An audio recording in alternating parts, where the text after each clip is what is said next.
করে শান্তিপূর্ণ প্রতিবাদ হয়। আপনারা তো দেখেছেন রাজ্যের বিরোধী দলনেতা যখন কোথাও যায় তাকে পুলিশ ধরে রাখতে পারে না, আইন অমান্য করে। মুসলমানদের দেখে জিহাদি ভাই বলে, মুসলমানদের দেখে পাকিস্তানি ভাই বলে, বলে কোথায় আছিস শিগগিরই আয়, আমি লড়তে চাই। আমরা মনে করি এই হুমকি, মুসলমানদের মারার হুমকি, মুসলমানদের জেলে ভরার হুমকি, মুসলমানদের মেরে ফেলার হুমকি, মুসলমানদের পাকিস্তানে পাঠিয়ে দেওয়ার এই হুমকি, এটা হচ্ছে চূড়ান্ত দেশদ্রোহিতামূলক বক্তব্য শুভেন্দু অধিকারীর।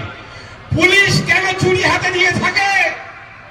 যখন শুভেন্দু অধিকারী হুমকি দেয়, পুলিশ কেন চুরি হাতে দিয়ে থাকে? পুলিশ কেন